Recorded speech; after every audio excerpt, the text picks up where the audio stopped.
थांब रे पावसा, जिकडे तिकडे चिखल झालाय, पाय घसरून भरतात कपडे,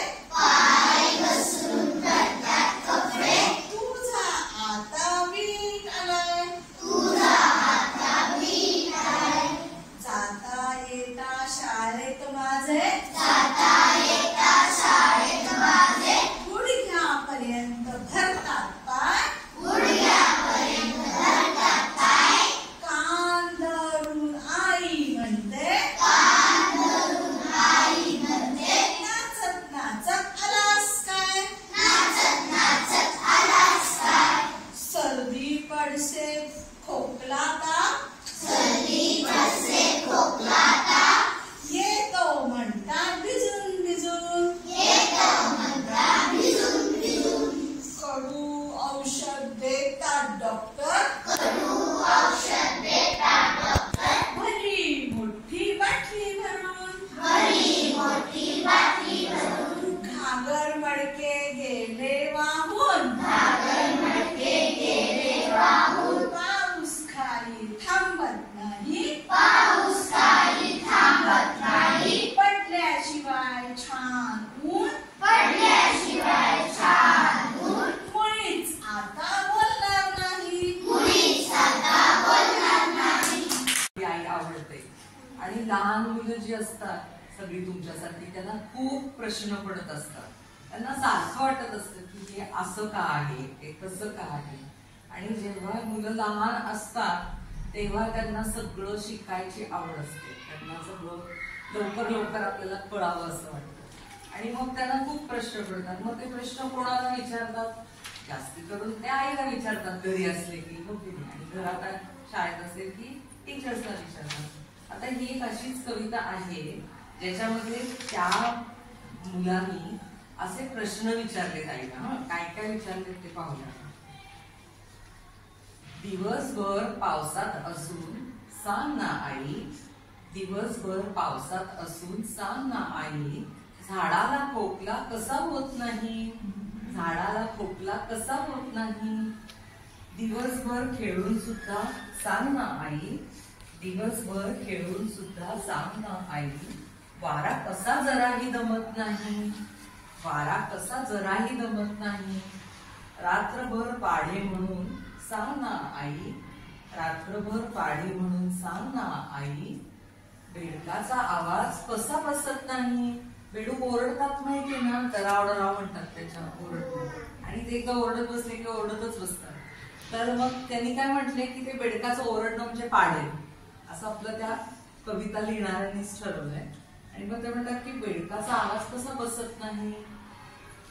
रात्रभर जागून सुद्धा सांग ना आई, रात्रभर जागून सुद्धा सांग ना आई, चांदोबा झोपी कसा जात नाही, चांदोबा झोपी कसा जात नाही.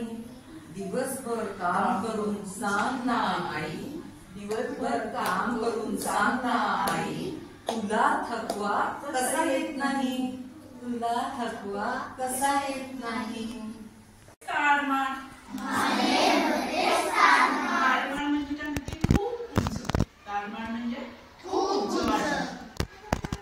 झाडाला लागले आयटीत पाड, म्हणजे पहिल्यांदा कच्चे आंबे असतात आणि नंतर ते हळूहळू पिवळे होतात, त्याला पाड म्हणतात. तसे लागले. माकडाने मग पकडले झाड, झाडाला आंबे आले की माकड आंबे खायला गेले झाडाला. केली झटापट पाडले पाड, म्हणजे काय माकडांनी आंबे पडले. आजीचा खमंग लोणच्याचा झाड, पाडांचे ते हिरवे आंबे पडले, आजीचं लोणचं घालणं. बाहेर पडली कडक उन्हे, त्यांचे तेव्हा रुचकरपणे, म्हणजे कच्च्या आंब्याचं गोड गोड सर. गमत गमत कोळी, भिंतीवर चढे, भिजत पावसाने,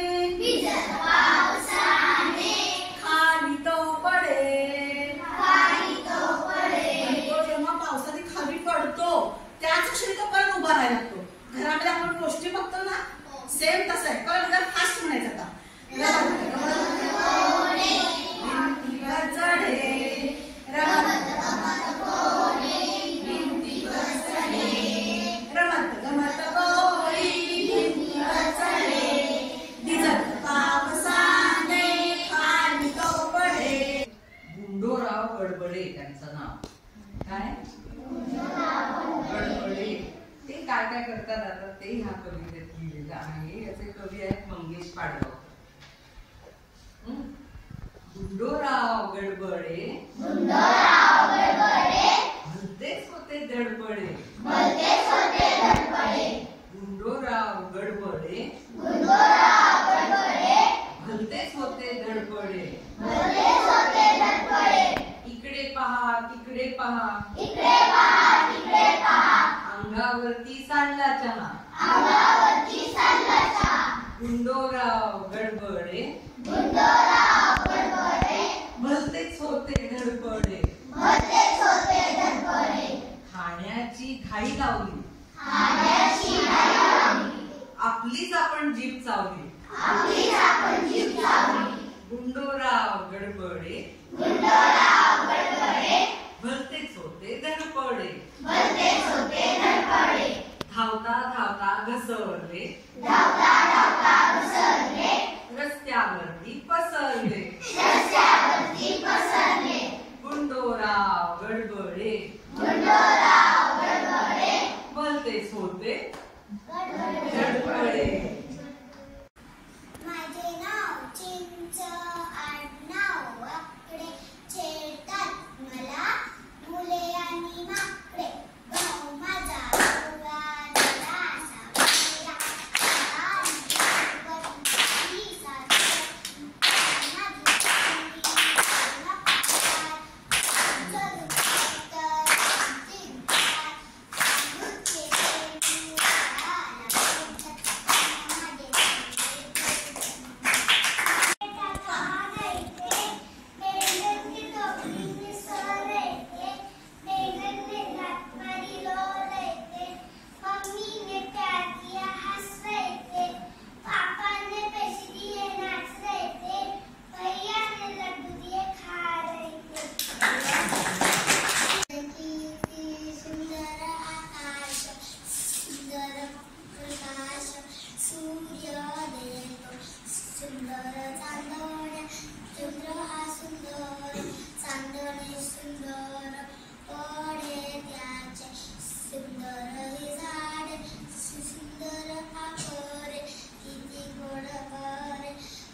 माझी हे काय म्हणतात ना, कोंबडीच्या अंड्यामधून बाहेर आले पिल्लू. अगदी होते छोटे आणि उंचीलाही टिल्लू.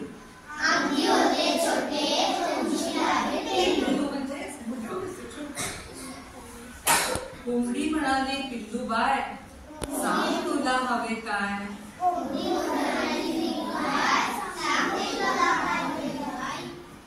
किडे हवे तर किडे, कारण कोंबड्या काय खाणार, किडे. दाणे, दाणे हवे तर दाणे, आणून देईन तुला हवे असेल ते खाणे.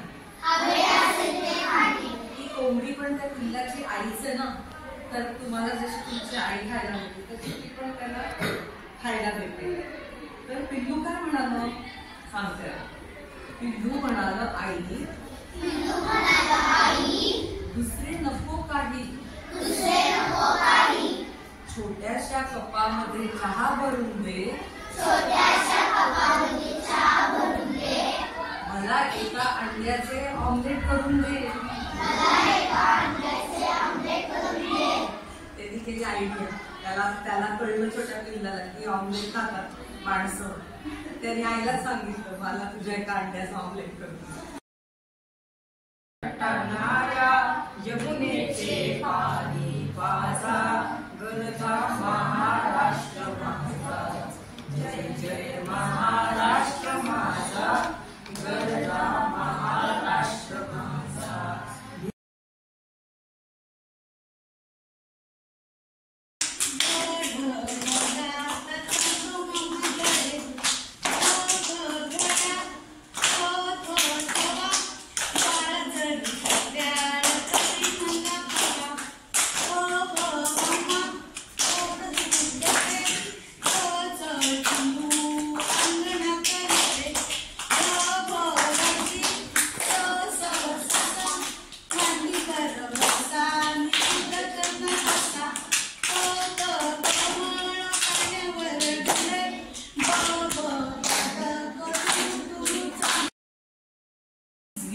सल्लक वीज नसली तर जीव कासावीस अगर वीज नसली मग फॅन नसतो, मग अंधार असतो, मग आपल्याला अगदी नको नको होऊन जातं ना. तर वीज ही पाहिजे आपल्याला, बरोबर. तर म्हणून पंखे दिवे करा बंद. म्हणजे जेव्हा नको असतील, आपण खोलीत नाहीये तुझे, तर तेव्हा ते बंद केले पाहिजे. जपून वापरा रहाल नीट. प्लास्टिक प्लास्टिक किती प्लास्टिक, सगळीकडे त्याचे ढीग. असेच टाकत राहाल जर, त्यातच बुडाल हात भर.